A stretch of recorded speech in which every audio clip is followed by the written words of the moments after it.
हिंदुस्तान बनाने से लेकर हिंदुस्तान बसाने तक, हिंदुस्तान बसाने से लेकर हिंदुस्तान सजाने तक, हिंदुस्तान सजाने से लेकर आजाद कराने तक, आजाद कराने से लेकर एटमी ताकत अता करने तक सफे अव्वल में कौन खड़ा है देख लो। अगर आपको बताऊं ताजमहल किसने बनाया? कलमा पढ़ने वाले ने। लाल किला बना के किसने सजाया? कलमा पढ़ने वाले ने। इसी तरीके से हिंदुस्तान के अंदर इतनी खूबसूरत आबादियों का तस्वीर किसने दिया? इस मुल्क के अंदर गुलाब नहीं थे, गुलाब लाने वाले तुम हो, चमेली लाने वाले तुम हो, फूल लाने वाले तुम हो, यानी गार्डन सजाने वाले तुम हो। तुम्हारे आने से पहले ये तस्वीर नहीं था, वरना तहकीक कर लो। अल्लाह अकबर।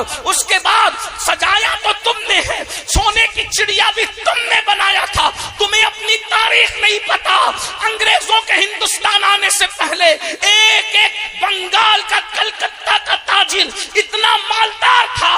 एक मुसलमान ताजिर के पास इतनी दौलत थी कि उतनी दौलत शाही खजाने में, बर्तानिया के शाही खजाने में नहीं थी। तुम इतने मालदार थे कब तक? जब तक तुम नशा नहीं करते थे। कब तक? जब तक तुम शराब नहीं पीते थे। कब तक? जब तक तुम जुआ नहीं खेलते थे। कब तक? जब तक तुम उलमा से दूर नहीं थे। कब तक? जब तक तुम औलिया से दूर नहीं थे। तुम्हें पता है ये किलों को किसने बनाया? ज्यादातर दूसरों ने ही बनाया, इनकार नहीं, ज्यादातर कलमा पढ़ने वालों ने बनाया। उसके बाद अंग्रेजों के खिलाफ 1857 में किसने तकरीर की और जिहाद का फतवा दिया? वो भी तो कलमा पढ़ने वाला था, जिसे दुनिया फतेह खैराबादी कहती है। आप देख लें अंडमान के जजीरों में जिनको फांसियां दी गई वो सब कलमा पढ़ने वाले थे। रंगून के अंदर जिसकी कब्र बनी वो कलमा पढ़ने वाला था। हिंदुस्तान को इतनी ताकत देने वाला अब्दुल कलाम कलमा पढ़ने वाला था। आप कहां हो? आपके अपने टैलेंट को की आपको अहमियत नहीं है। वो दुनिया जानती है जिस दिन वो मुसलमान बेदार होगा जवान, तो उस दिन वो होगा।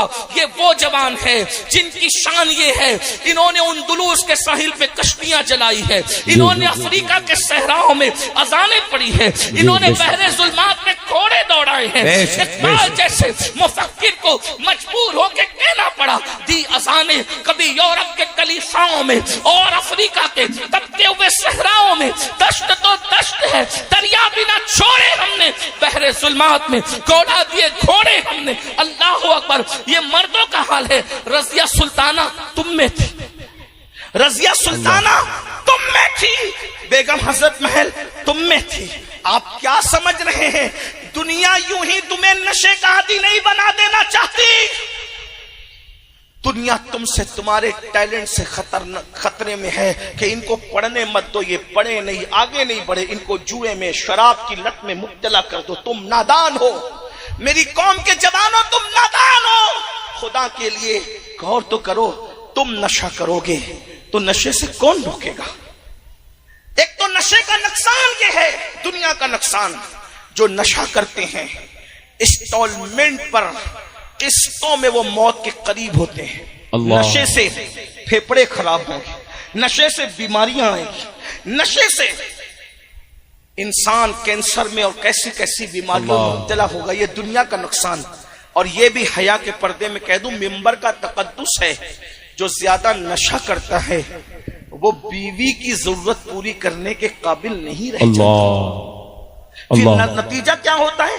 अगर शरीफ है तो बिस्तर पर सिस्कियां लेकर रात गुजारती है, और जरा भी बेबाक है तो किसी और के हत्थे चढ़ जाती है। अल्लाह। ये बुराइयां नशे की वजह से है। नशा करने वाला धुत पड़ा रहेगा, कमाएगा नहीं। जब कमाएगा नहीं तो बच्चों की स्कूल की फीस कौन भरेगा? माँ बाप का सहारा कौन बनेगा? खिलाएगा कौन? जब गुर्बत की चक्की में पीसोगे तो कहा गया, अल्लाह के रसूल की हदीस है, गुर्बत कभी कभी इंसान को कुफ्र तक ले जाती है। अल्लाह। और आखिरत का जो नुकसान है वो ये है कि जो नशा करता है जब वो मरेगा तो उसकी जबान पे कलमे तैयबा जारी नहीं होगा। अल्लाह अल्लाह।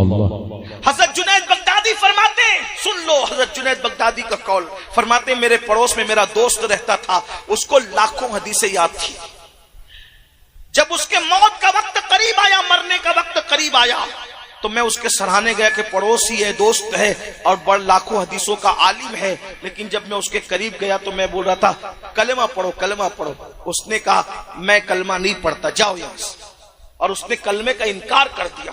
हजरत जुनैद बगदादी कहते हैं मैं रोता रहा, या अल्लाह मेरा दोस्त इतना बड़ा आलिम, लाखों हदीसों का मुहद्दिस जिसने याद करके रखी थी, वो काफिर होके कैसे मरा। मैं दुआ करता रहा, ए अल्लाह मुझे दिखा कि वो कैसे काफिर हुआ, मरते मरते कैसे काफिर हुआ, मरते मरते कैसे काफिर हुआ। पता है जब वो ख्वाब में नजर आया तो देखा कि जहन्नम के अजाब के अंदर मुब्तला है। हजरत जुनैद बगदादी ने कहा अल्लाह की कसम दे के पूछता हूँ, बता कि तू काफिर होके कैसे मरा। तो कहा जुनैद सुनो, ये राज मैं तुम्हें बताता हूँ, मैंने किसी को नहीं बताया, और तुमने दुआ की अल्लाह से तो अल्लाह ने मुझे हुक्म दिया कि मैं तुम्हें बताऊं। दरअसल मैं बहुत बड़ा आलिम था, बगदाद का मुहद्दिस था, बहुत बड़ा मुहद्दिस था। मुझे एक ऐसी बीमारी हो गई थी जिसका इलाज किसी डॉक्टर के पास नहीं था, किसी हकीम के पास नहीं था। तो मैं एक ईसाई हकीम के पास गया, उसने कहा देख तेरी बीमारी का इलाज तो नहीं होगा, अलबत्ता तू अगर साल में एक मर्तबा शराब का प्याला बतौर दवा पिएगा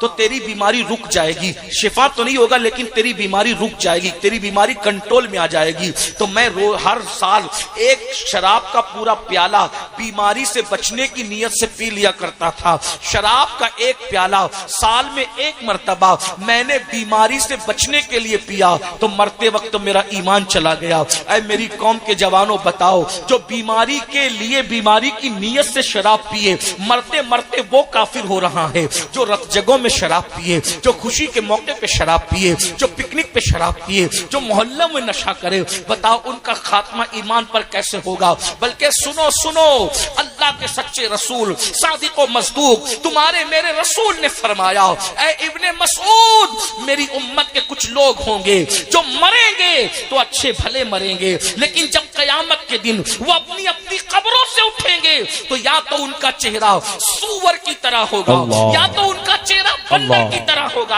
अब्दुल्ला इब्ने मसूद कहते हैं या रसूल अल्लाह, जो अपनी कब्रों से उठेंगे उनका चेहरा सूअर और बंदर की तरह होगा।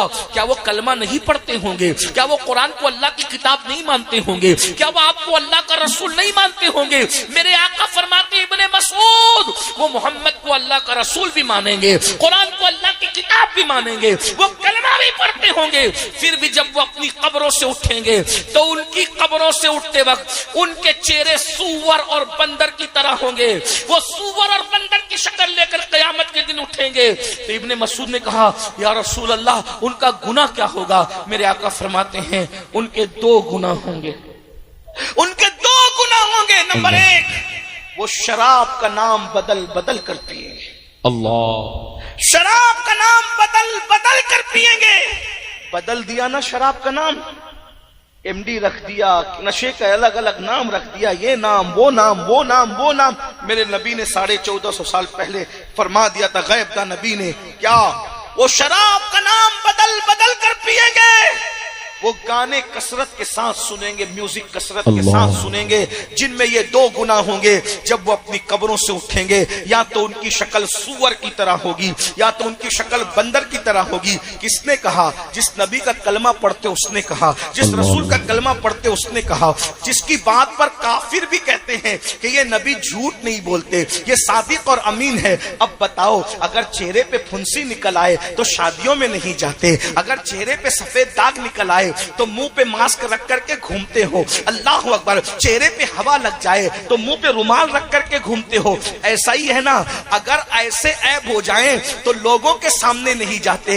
ऐ मेरी कौम के जवानों, हम तुम्हें कैसे बेदार करें, हम तुम्हें कैसे संवारें, हम तुम्हारे दिल में बात कैसे उतारें। अरे चेहरे पे फुंसी हो जाए तो अपने जैसे इंसानों के सामने नहीं जाते। सूअर का मुंह लेकर अल्लाह की बारगाह में कैसे जाओगे? बंदर की शक्ल लेकर अल्लाह की बारगाह में कैसे जाओगे? सूअर और बंदर की शक्ल लेकर रसूलुल्लाह को क्या मुंह दिखाओगे? खुदा के लिए ये नशा क्या है? इसमें कोई फायदा है? कोई फायदा नहीं है। निकलो नशे से। कुछ जवान कहते हैं हजरत नशा इतना डिफिकल्ट है कि हम नशा छोड़ ही नहीं सकते। एक बात कहूं मेरे अजीज, जब हम माँ का दूध छोड़ सकते हैं, इतनी लजीज चीज माँ का दूध छोड़ सकते हैं, तो फिर नशा नहीं छोड़ सकते। एक बात और कहूं, देखिए एक बात आपसे कहता हूं, सच्ची सच्ची बात कहना। कुछ कह सकते हैं माँ का दूध तो बचपने में छुड़ा लिया गया।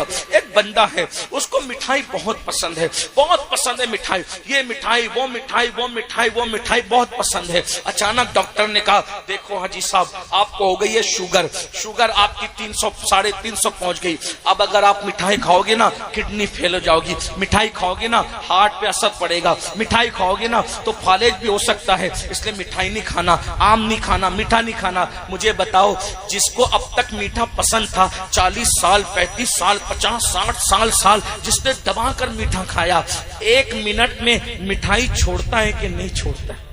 सच बोलना, सच बोलना। डॉक्टर के कहने पे मिठाई, मेरे भाई जान बचाने के लिए डॉक्टर के कहने पे मिठाई छोड़ देते हो तो ईमान बचाने के लिए नबी के कहने पे नशा क्यों नहीं छोड़ सकते? बोलो, अरे डॉक्टर जो कह रहा है जरूरी है कि सच भी हो? ऐसा भी तो हो सकता है। चलो भाई डॉक्टर कहे, फिर भी कोई जरूरी नहीं है कि नुकसान हो, लेकिन नबी ने कह दिया कि जिसने नशा किया वो या तो सूअर की शक्ल लेके उठेगा या तो बंदर की शक्ल लेके उठेगा। एक आखिरी बात मुझे याद आई, सब लोग तवज्जो करें, मुझे एक वाकया याद आया है। नशा बहुत नुकसान कर, नशा करने वाला अपनी माँ में अपनी बीवी में फर्क नहीं करता।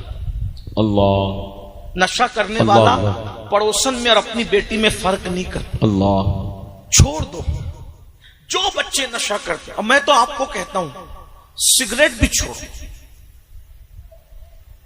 सिगरेट भी छोड़, तंबाकू भी छोड़, गुटखे भी छोड़, सब छोड़।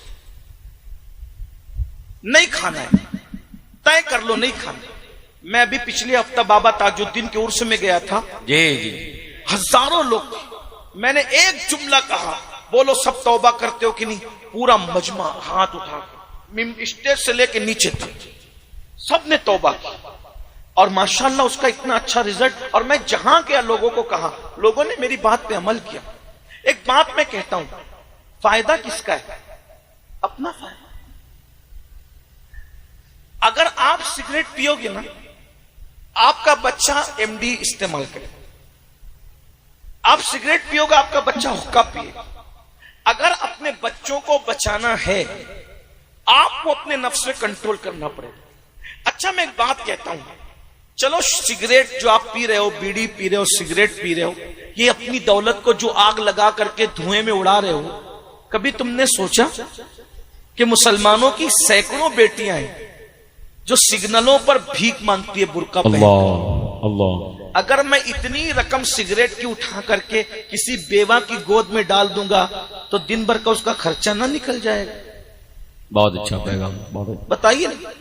मैं तो लोगों को यह भी मना करता हूं कि भाई मेरे लिए इतने महंगे फूल ना लाया।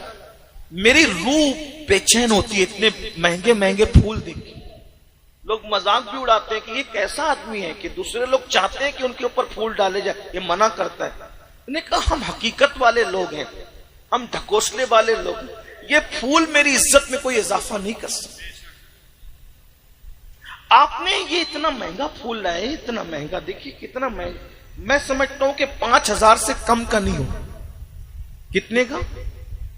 5000 से कम का नहीं होगा ये।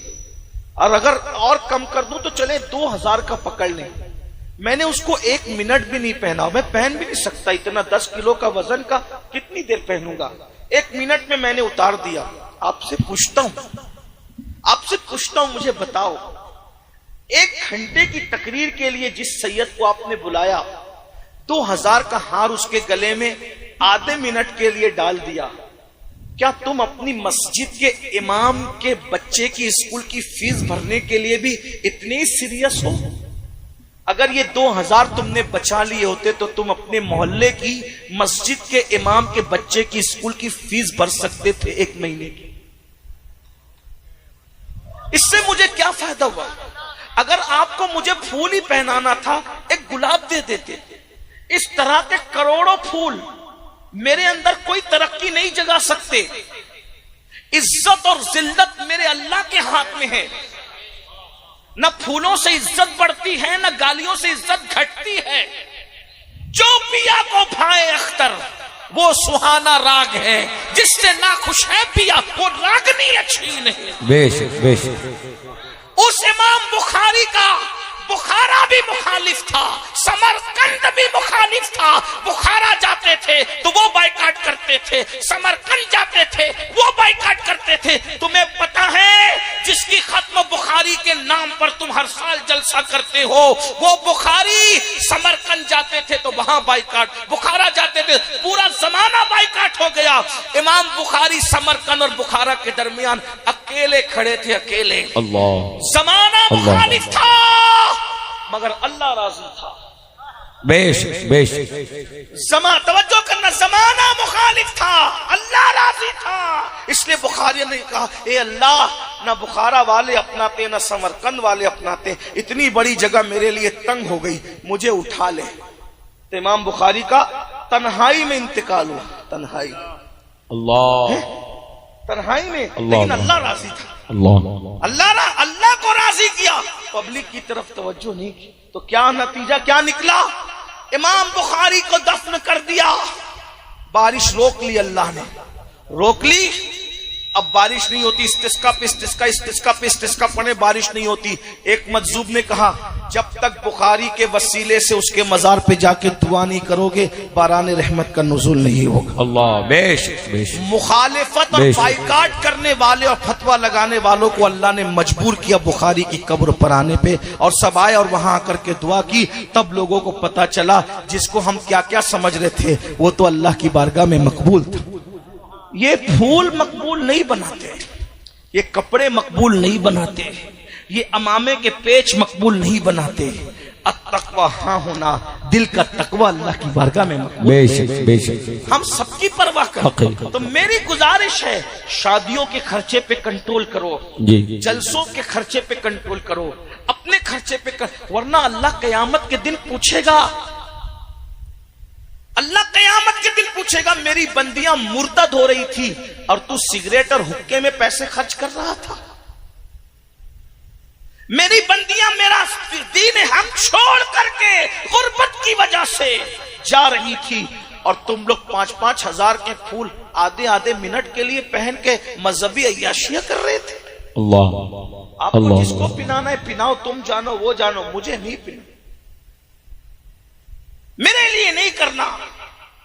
और अगर करना चाहते हो तो ये 2-2, 3-3 हजार अपने मोहल्ले के इमाम के हाथ में रखो, तो तुम्हारे भी साले सवाब के लिए, मेरे भी साले सवाब। किसी गरीब की झोली में डालो, अपने पैसों की कद्र करो, पैसे बचाओ। किसी भाई ने भी लाया था, किसी ने, वो मोमिन तो था, मुसलमान तो था, उसकी रकम किसी गरीब, क्या आपके क्या नाम है गांव का आपका? असमा इचौली। क्या इचौली में आज कोई ऐसा बंदा नहीं था जो भूखा सोया हो? मुसलमान हो या हिंदू हो या सिख हो या ईसाई हो, कोई हो यार, क्या इचौली में कोई गुर्बत की वजह से भूखा नहीं सोया होगा? तो कोई अल्लाह का एक बंदा इचौली में भूखा सोता है और उसी इचौली के अंदर में 5,000 का फूल आधे आधे मिनट के लिए पहनता हूं, तो अल्लाह मुझसे नहीं पूछेगा। हम तो सूफिया के गुलाम है मेरे भाई। जब लंगर सब खा लेते थे और महबूब इलाही के सामने आखिरी में खाना आता था, तो महबूब इलाही खाना देखते थे और खादिम का चेहरा देखते थे, कहते थे मैं कैसे खा लूं, हो सकता है कि जमुना के किनारे कोई खारिश ज़दा कुत्ता भूखा पड़ा होगा। अल्लाह क़यामत के दिन पूछेगा, मोहम्मद अहमद और निजामुद्दीन, एक कुत्ता भूखा था और तू पेट भर के खा रहा था, तो मैं अल्लाह को क्या जवाब दूं? ये दीन है। अल्लाह, तुमने दीन नहीं सीखा। सिगरेट पीने वालों, अपनी दौलत को अपने हाथों से आग लगाने वालों, नशा करने वालों, अपनी जवानियों को अपने हाथों से आग लगाने वालों, खुदा के लिए रहम कर लो, अपने आप पे रहम कर लो। जो आखिरी बात कहने चला था वो ये, वो वाकया याद है, नशा करोगे पछताओगे, और ऐसा पछताओगे कि वो पछताना काम नहीं आएगा। किताबों में लिखा है, किताबों में लिखा है, दर्द दिल के साथ सुन ले मेरे वो नौजवान जो नशे की तरफ जा। हमारे मजहब ने तो नशे वालों के साथ बैठने से ही मना किया, बल्कि पता चल जाए कि कोई नशा करता है उसको समझाओ, नहीं मानता है ना, उसको अपनी महफिल में जगह भी मत दो। अल्लाह के रसूल फरमाते हैं, जो नशेड़ी को अपनी महफिल में जगह देगा, अल्लाह क़यामत के दिन उसको अंधा उठाएगा, अल्लाह क़यामत के दिन उसको अंधा उठाएगा। और जो लोग नशे का कारोबार करते हैं, अल्लाह करे उन तक मेरी आवाज पहुंचे, मौत बेचने वाले, मौत के सौदागरों, तुम कभी सोचा किसी के हाथ में एमडी और नशा की पुड़िया थमाते वक्त कि तुम किसी के जवान बेटे को मौत के मुंह में ढकेल रहे हो? इसकी जगह तुम्हारा बेटा होता तो तुम इसी तरह उसको मौत के गड्ढे में ढकेलते? और सुनो, अल्लाह के रसूल ने फरमाया, कमा तदीन तुदान, तुम जैसा करोगे तुम्हारे साथ वैसा ही होगा। दूसरों के नशेमन पे बिजलियां गिराने वालों, दूसरों के नशेमन को उजाड़ने वालों, दूसरों के जवान बच्चों को नशे में मुब्तला करके मौत के घाट उतारने वालों, अगर तुम किसी का घर वीरान करोगे, किसी बूढ़ी माँ की गोद उजाड़ोगे, किसी के घर में अंधेरा करोगे, तो तुम्हारे घर में भी कभी उजाला नहीं रह जाएगा। इसलिए अगर तुम मुसलमान हो और नशे का धंधा करते हो, शराब बेचते हो, एमडी बेचते हो, नशे की चीजें बेचते हो, तौबा कर लो तौबा। दौलत ही सब कुछ नहीं है। अरे हलाल कमाने वाले अपने साथ कुछ नहीं ले जाते, हराम कमाने वालों तुम क्या ले जाओगे? जिसने आदि से ज्यादा दुनिया फतेह किया वो सिकंदर आजम दुनिया से खाली हाथ गया, तुम अपने साथ क्या ले जाओगे? और नौजवानों से कहता हूं, हम सिर्फ अपने लिए पैदा नहीं हुए, सितारों के आगे जहां और भी है, अभी इश्क के इम्तिहान और भी है। तू शाही है, परवाज है काम तेरा, तेरे सामने आसमां और भी है। तुम खुद बेदारी पैदा करो, नशा नहीं होगा। तालीमी बेदारी पैदा करो, छोटे छोटे बच्चों को मोटिवेट करो। पढ़ना है, कुछ बनना है, मुल्क का मुस्तकबिल बनना है, कौम का मुस्तकबिल बनना है, किसी पे बोझ नहीं बनना है, लोगों की जरूरत बनना है। हमारा हर जवान बेटा बेटी ग्रेजुएट से कम ना हो, इतने इल्म पे मेहनत करो, खूब मेहनत करो। तो मैं अर्ज कर रहा था, वो वाकया जल्दी से पढ़ के बात पूरी करूं, काफी देर हो गई। मैं भी मुख्तसरी गुफ्तगू करना चाहता था लेकिन जज्बाती हो गया। आखिरी वाकया सुन ले, नशे का नुकसान। इस वाकये को लिखा है अल्लामा इब्नुल जौजी ने अपनी किताब में, और उसको मैं अपने अल्फाज के जामे में बयान कर रहा हूं। हजरत सैयदुना मालिकुद्दीनार फरमाते हैं, मालिक इब्ने दीनार, कि मैं हज को गया। जब हज को गया तो मैंने क्या देखा कि पूरा हरम खचाखच भरा हुआ है। तकरीबन 5 लाख लोग हज के लिए आए हुए हैं। मैंने अल्लाह से दुआ की, अल्लाह 5 लाख लोग हज को आए, मैं खुद भी हज को आया, मौला किसका हज तूने कबूल किया वो भी मुझे बता दे, जिसका रद्द किया वो भी मुझे बता दे। मैं ये दुआ करके मिना में आकर के आंख बंद की और सोया हुआ था। ऐसे में मैंने क्या देखा कि कोई कहने वाला कह रहा है कि ए मालिक, हमने मोहम्मद इब्ने हारून नाम का एक बल्खी हाजी है, बल्ख का हाजी है, उस बल्खी हाजी का हज रद्द कर दिया है, और तुम उठो और उठ करके जाओ और जाकर उस जवान को बताओ, उस शख्स को बताओ कि हमने उसका हज रद्द कर दिया। तुम उसको जाकर बताओ हमने उसका हज रद्द कर दिया।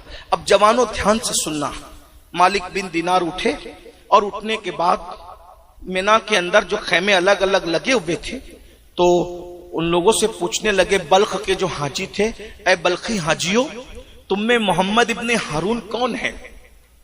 तो उस वक्त बल्ख के हाजियों ने कहा, आप कौन है और आप मोहम्मद इब्ने हारून को कैसे जानते हैं? तो कहा कि मैं मालिकुद्दीनार हूं, मैं बगदाद से आया हूं हज करने के लिए। अच्छा, इतने बड़े वली मालिकुद्दीनार, और आप इब्ने हारून को क्यों पूछ रहे हैं? आपको पता इब्ने हारून क्या है? कहा क्या, इब्ने हारून क्या है? कहा हमारे पूरे बल्ख में सबसे बड़ा मुत्तकी और परहेजगार और पारसा इंसान को इब्ने हारून कहते हैं। अच्छा, अब दिल में सोचने लगे, या अल्लाह, तू कहता है रद्द कर दिया, तू कहता है इब्ने हारून का हज रद्द कर दिया, और ये पब्लिक कह रही है कि उससे बड़ा मुत्तकी पूरे बल्ख में कोई नहीं। इससे याद रखना मुसलमानों, पब्लिक के तारीफ करने पे फूलना मत। पता नहीं अल्लाह के निगाह में हमारा क्या मर्तबा है।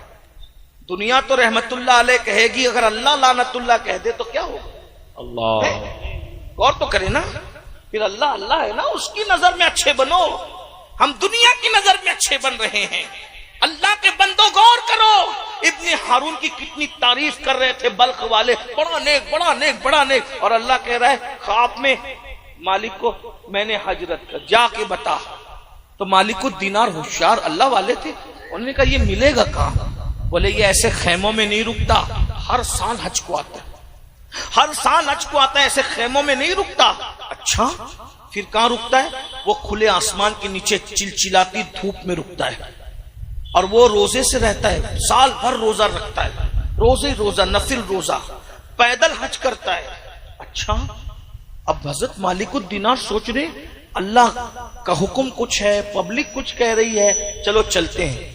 जब उसको ढूंढते ढूंढते पहुंचे तो क्या देखा, एक बंदा है, उसका एक हाथ कटा हुआ है और दूसरे हाथ से उसने अपने पैर को बांध कर जंजीर हाथ में ली है और आसमान की तरफ आंख उठाकर कहते अल्लाह मुझे माफ कर, अल्लाह मुझे माफ कर, अल्लाह मुझे माफ कर, बख्श दे। रो रहा है, रोते रोते उसकी दाढ़ी आंसुओं से तर हो गई है, अल्लाह मुझे माफ कर दे, अल्लाह मुझे माफ कर दे। इब्ने हारून जैसे ही मालिकुद दीनार के कदमों की आहट को सुनता है, फौरी तौर पर आंसू पोंछता है और आंसू पोंछ करके कहता है ए बुजुर्ग कौन है आप? आपने सलाम किया, वालेकुम, कौन है आप? मैं मालिकुद दीनार हूं। अच्छा कोई ख्वाब देख कर आए हो मेरे पास? अल्लाह अल्लाह, कोई ख्वाब देख कर आए हो मेरे पास? हजरत मालिक ने सोचा अरे ये तो इतना पहुंचा हुआ है कि मेरा ख्वाब भी जानता है। ख्वाब देख के? जी ख्वाब देखा है। यही ख्वाब देखा है ना कि मैंने इब्ने हारून का हज रद्द कर दिया, जाके उसको बता दो, यही देख कर आए? हाँ यही देखा। तो ये तो ख्वाब भी जानता है, ख्वाब का मजमून भी जानता है। ए अल्लाह वाले, तू मेरे ख्वाब को और ख्वाब का मजमून भी जानता है, अल्लाह ने तेरा हज रद्द कर दिया। कैसे रद्द कर दिया? कहा मैं अल्लाह वाला नहीं, मैं पापी हूं। ये करामत के तौर पे नहीं बता रहा हूं, ये बरसों का तजुर्बा इसलिए बता रहा हूं। 25 साल से हर साल हज को आ रहा हूं। कितने साल से? 25 साल से हर साल हज को आ रहा हूं, और हर साल कोई ना कोई वली को ख्वाब दिखता है और अल्लाह का हुक्म होता है कि जाओ और इब्ने हारून को कह दो कि मैंने उसका हज रद्द कर दिया। 25 साल से सुकून नहीं है मुझे, सोता हूं तो नींद नहीं आती, भूख भी नहीं लगती, कहीं चैन है ना कहीं सुकून है, बस बेचैन हूं, बेकरार हूं। इबादत करता हूं तो इबादत भी कबूल नहीं, जिक्र करता हूं तो जिक्र भी कबूल नहीं, हज करता हूं तो हज भी कबूल नहीं। क्या करूं मालिक?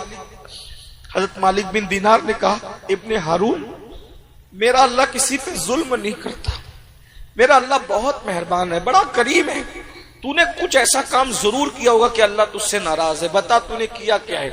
उसने कहा ये खास बात है, मैंने कभी किसी को नहीं बताया। ए मालिकुद दीनार, मैं आपको बताता हूं कि अल्लाह मुझसे नाराज क्यों हुआ।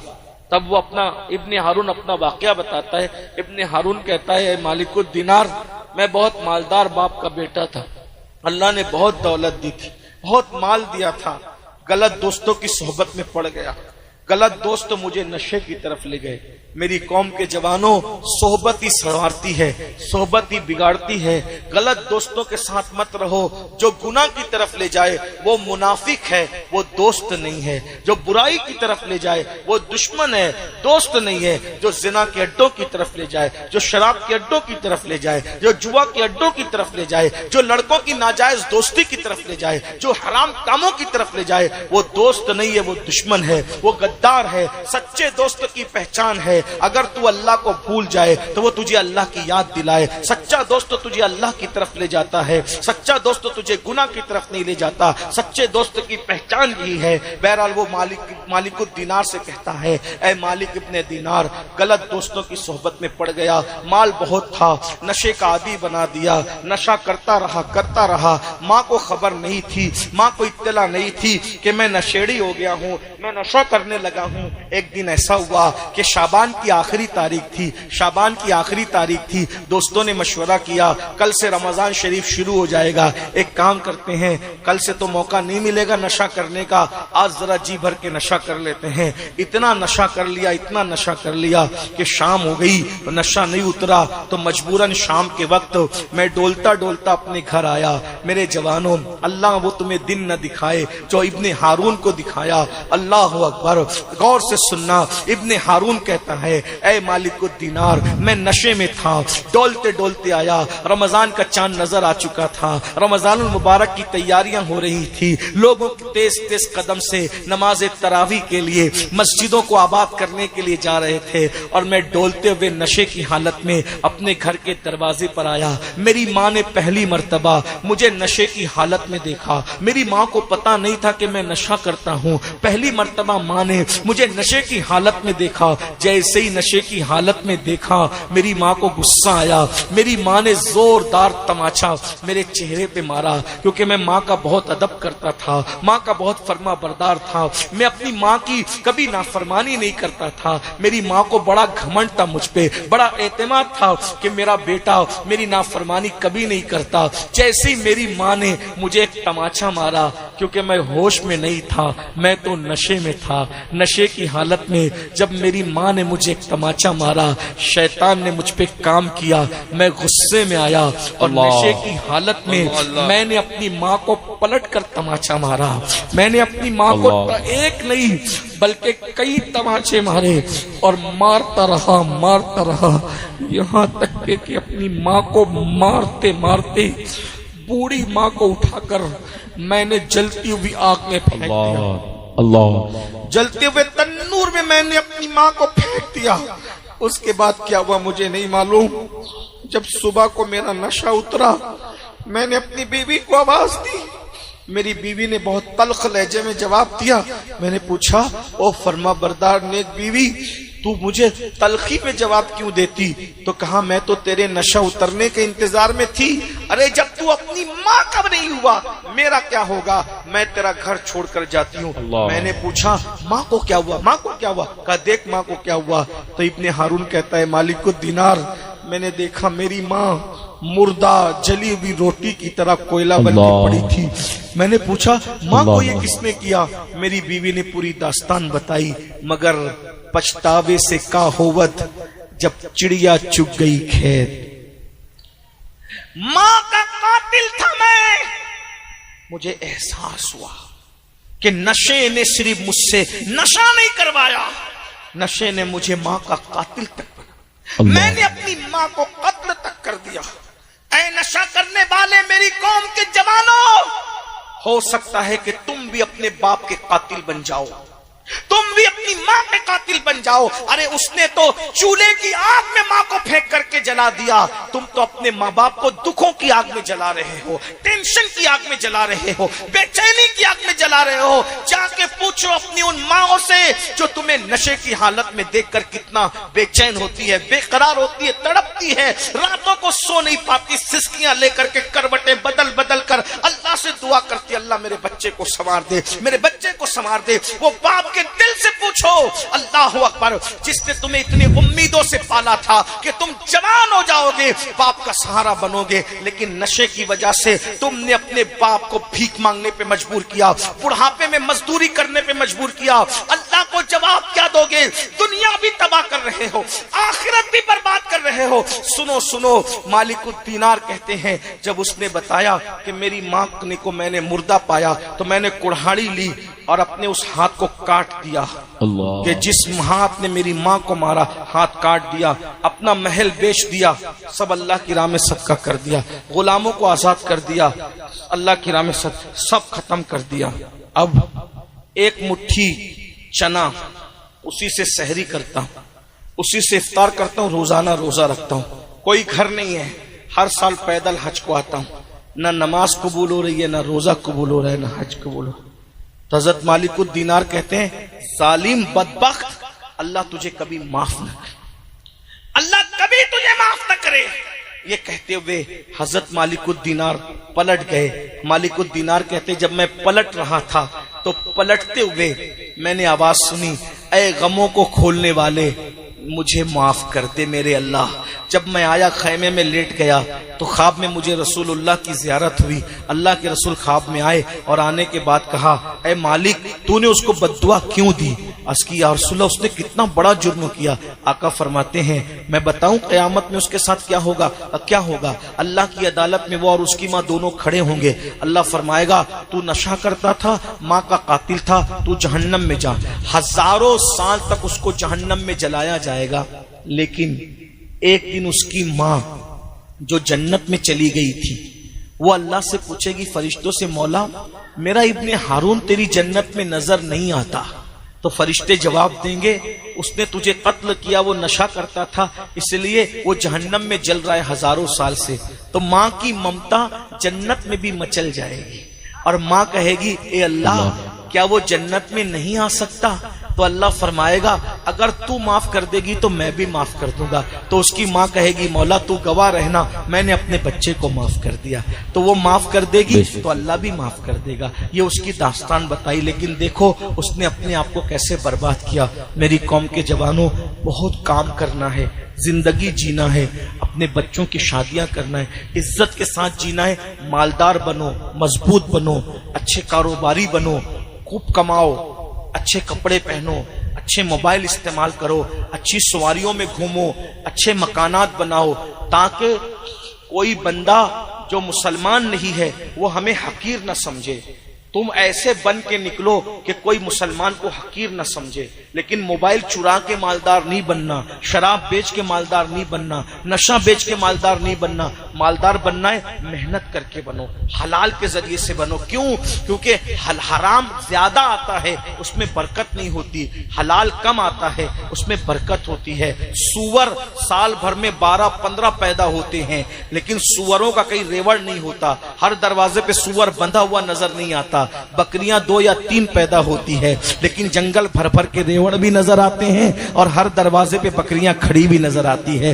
अल्लाह बता रहा है, बकरी हलाल है, हमने बरकत रखी है। सुअर हराम है, हमने बरकत नहीं रखी। हलाल कारोबार करो, मेहनत करो, तरक्की करो और सिर्फ कमाकर अपने ऊपर खर्च मत करो, बल्कि कमाकर जो दूसरे कमजोर मुसलमान है उनका भी मदद करो, उनकी भी इमदाद करो, एक दूसरे की मदद करो। क्योंकि मेरे आका फरमाते हैं, अल्लाह उस वक्त तक तुम्हारी मदद करता रहेगा जब तक तुम अपने मोमिन भाई की मदद करते रहोगे। आइए कुछ कीजिए एक अज़्म के साथ। आइए जलसा एक रस्मी जलसा ना हो, आज कुछ करके उठिए, कुछ अज़्म करके उठिए कि हमें नशा छोड़ना है। पहली बात, आइए मेरे साथ पंजतन के नाम पे कौन कौन वादा करता है। अब आपका इम्तिहान है, अल्लाह के लिए वादा, मुझे दिखाने के लिए नहीं, पब्लिक को दिखाने के लिए। कौन कौन वादा करता है आज से 5 वक्त नमाज पढ़ेंगे?